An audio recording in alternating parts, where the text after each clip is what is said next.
Hey Mini enthusiasts, how you doing? I hope you're all well and I hope you're having a great day. In today's video on Project Tardis, we're going to get everything ready for the subframe to go back into the car. So there's a couple of bits I need to just finish off first. The first one is cleaning up the inside of the front wheel arches. So there's a little bit of loose paint there, a little bit of surface rust. So I'm just going to wire wheel that off, treat it with cure rust. We're going to apply some stone chip protectant, some body colour, and then just some wax to protect it for the future. I also need to finish off underneath the bonnet on the bulkhead, so I need to fit some sound insulation on the bulkhead, neaten up the wiring loom and get it run through to the front, fit the wiper motor, the fuse box and a few little odds and ends like that. Also at the end of the video I'm going to talk about my dehumidifier that I use in the garage, trying to keep the garage at the right humidity level for a classic car. So I've actually got a gauge on the back wall now so I can see what the relative humidity is inside the garage. It's a bit of a challenge actually when you're storing a classic car to make sure it's stored in the right condition, so we'll talk a little bit about that as well.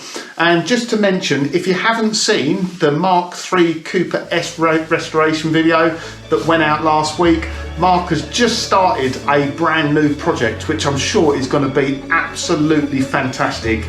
It's going to be a full nut and bolt restoration, and yeah, go and check it out if you haven't seen it. I will stick a link down the bottom or somewhere up here or somewhere, I don't know. But yeah, hope you enjoyed this week's video and I'll catch you again soon. Cheers. Right, before I put the subframe back in, I really need to get it all cleaned up inside these arches and paint if necessary. I'm in two minds whether to use like Gravitex on the front here, some sort of stone chip protectant. Obviously, as standard, it didn't have anything there. As you can see on the back here, it is just painted onto the metal. So, I don't know, there's a bit of me that says, you know, there's a bit of sense in putting something like Gravitex on there or some sort of stone chip protectant, but there's a bit of me that says it's hardly going to get used anyway. So I don't know, let me get it cleaned off though. So what I'm going to use to clean it off, I've just got Gunk engine degreaser in a pressure sprayer, and we shall use a cut down brush just to agitate it, and obviously a drip tray on the floor. So a bit boring, I ain't going to film this bit, I'll show you the end result. Right then, back to a bit of reassembly work under the bonnet. So I'm not sure whether I videoed it in previous episodes, but I've recovered all the loom, took all the old covering off, cleaned all the wires up, checked all the plugs. I've got a new fuse box to go in here, which I've got to wire up in a minute. As I say, as I've said in previous episodes, it was only £8–9 quid for a new one, so it almost seemed pointless to clean up the old one. Believe it or not, that is the wires without me cleaning them up. That's unbelievable, that how clean they are. No corrosion at all, or no oxidisation. So I will put some what is it, dielectric grease, like some battery terminal, I think it's called dielectric grease. I should put some grease on them anyway to stop them oxidising. It's in two minds about the bulkhead. It looks really, really good, and I'm really tempted just not to put any bulkhead insulation back on. The only ones I could find for an earlier Mini without a servo were from Mini Spares, and I just saw Adam Campion's video last night and he got one from Mini Spares. Really, really unimpressed with it. It seems to be made from the same sound deadening material as they make the bonnet insulation out of, which I put on Project Sprout. And it's all right, but it all comes apart, and you end up using spray glue to glue it all back up again because it's hot under the bonnet. So that is the old bulkhead insulation there, and that is a new bulkhead insulation from Smithy Bits. Now they don't necessarily do the one for the earlier Minis, but they will just leave all the inserts in there. So I don't know how that's cut out, it's probably done on a machine or something like that, but they will leave all the inserts there, so in theory it'll fit pretty much any Mini. You can blank off whatever holes you need to. This bulkhead insulation here, this is actually going to go to a viewer, actually asked for first dibs on it. I'm going to donate that to him. I think he's going to have a go at resealing it. So I did think about it. I did look up some products which you could spray on to sort of seal it up where it's all cracked here. But down the bottom here, it looks like it's been eaten by a mouse or something. It quite possibly could have done. That's the sort of thing mice do.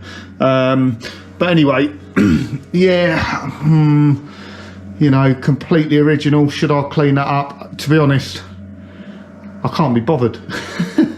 So I'm going to donate that to one of the viewers, and I'm going to use a new bulkhead insulation from Smithy Bits.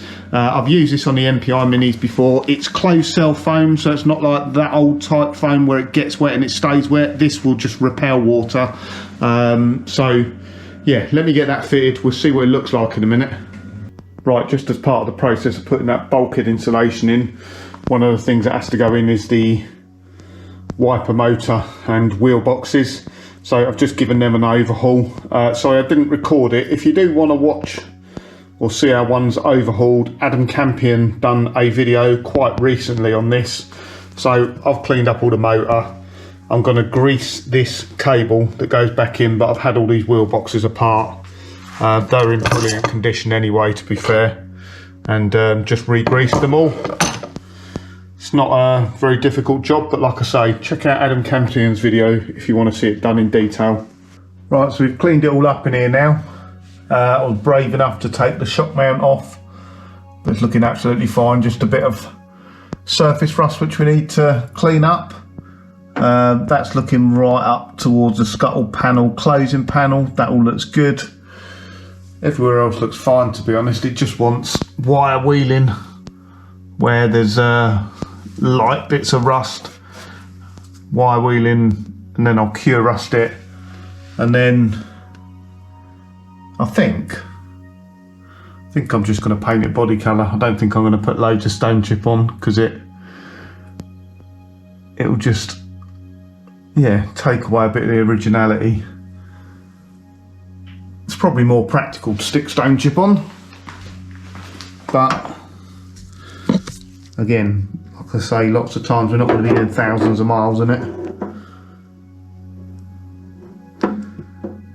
Don't look bad at all, to be honest. Right, that's the bulkhead insulation in now, and I've run most of the wires, pipes and cables and everything I need to through the bulkhead, so I don't have to damage it anymore. It's quite easy to damage that type of insulation. The wiper gear is all in. I've not bolted the wiper motor down yet because I've lost the pad which goes behind it. It must be somewhere. But yeah, all the wiring's in, the cables are run. It's looking quite good. I quite like this. I know it's not original, but it's still looking pretty tidy. So yeah, quite happy with that. Right, so that is all the rust all wire wheeled off now, and I've just primered the areas where it kind of went back to bare metal. And I've had a change of heart. I am gonna use U-Pole Gravitex stone chip on it. I'm just not going to go mad with it, so I'll do the areas which are most likely to get the stone chip, so the bottom down here and then up beneath sort of the headlamp there. I won't go mad with the rest of it, but we'll just obviously stone chip that with Gravitex, and then I will paint that in body colour, but it's all looking pretty good anyway.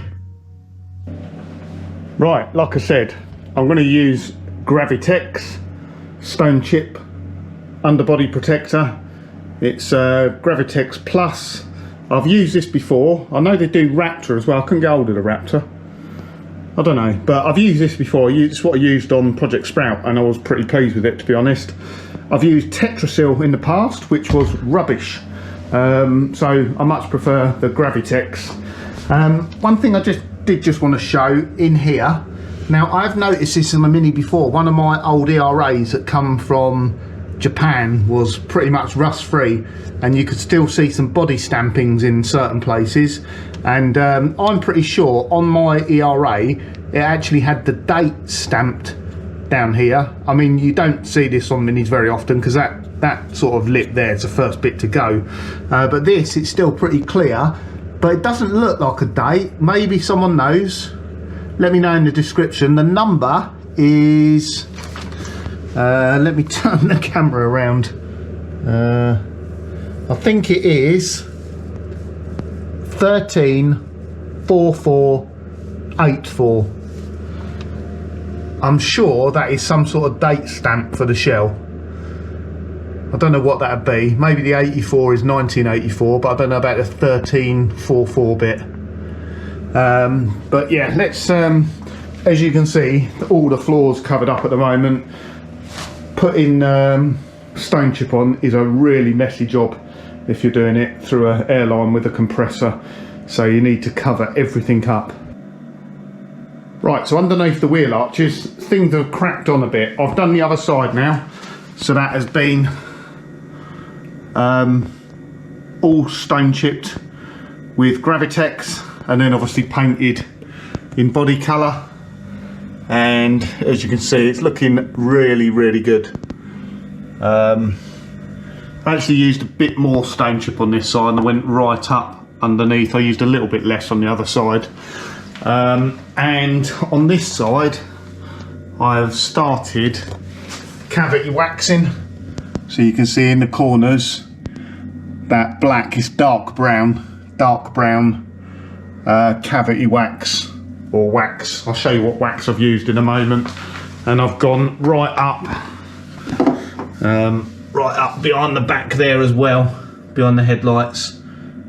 It doesn't look very nice. It's nicer just to leave it body colour, but it does offer good protection. And what I've used this time, I usually buy like a 6-pack on eBay of, I think it was called G-Tech or something like that, cavity wax, but I always found it really runny and you ended up using loads. So this time I bought some of this because I've seen people recommend it. So it's Built Hamber Laboratories Dynax S50.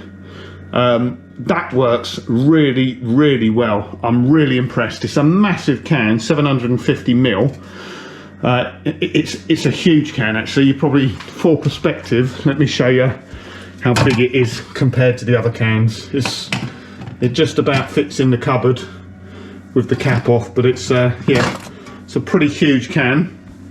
But it just goes on really well. I reckon you just spray it once, it doesn't run a great deal. I know it's cold in here, so that probably helps. But yeah, I reckon you probably use a fifth of that compared to using the cheaper stuff off eBay, so it's well worth doing. Aside from that, just had a really good clean around. The front subframe is ready to go in now, I think. Yeah, I've just given it a wipe over. It's looking really good. I'm really pleased with it actually. That's the front end sort of paintwork wise is all done and kind of all ready to go back together now. I must get in the habit of covering the car up. I had loads of rusty dust on the roof from where I've been cleaning parts up, so I've done my best to sort of clean it off without scratching the paintwork up too much, but I must be a bit more regimented with putting covers on when I'm cleaning other stuff up. Just had Roomba, the Rover, robot hoover going around. That does a fantastic job. And I've been playing around with a dehumidifier today. So I've got, that's got a built-in humidity stat, so you set it and it will keep the humidity at a desired level, switch on and switch off as and when you need it. But what I found, even though EBAC say it works from 3 degrees to plus 35 or something like that, once it gets below sort of 10 degrees, what happens is when you're using it, if you take the filter off the back, as you can see at the moment, it starts to freeze. And if I turn that on a high setting, that'll just freeze solid, that will, and it's doing nothing then. It's not dehumidifying the air at all because there's no airflow through it. So I don't trust their specification that says 3 degrees because it's not. From my experience, it freezes up. So when it gets really cold overnight, I turn that off now. But I've got a humidifier digital gauge here now. As you can see, it's 12 degrees in the garage, 64% humidity. Ideal conditions are 40 to 60%. that's what you want to keep a car in. So it's a little bit over at the moment. I don't seem to be able to get it much below 64. I can turn the dehumidifier up, but then it just freezes up.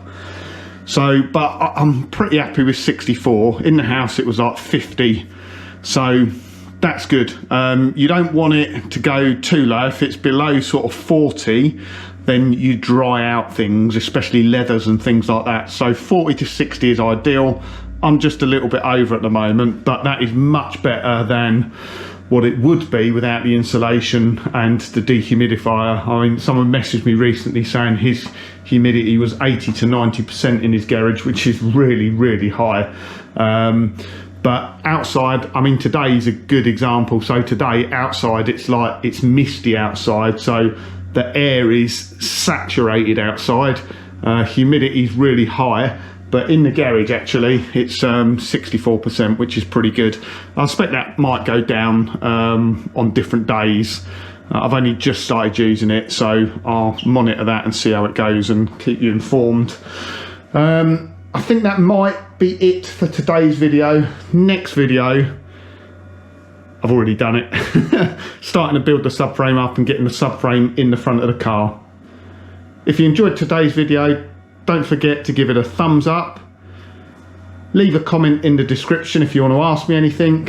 Look after yourselves and see you in the next video.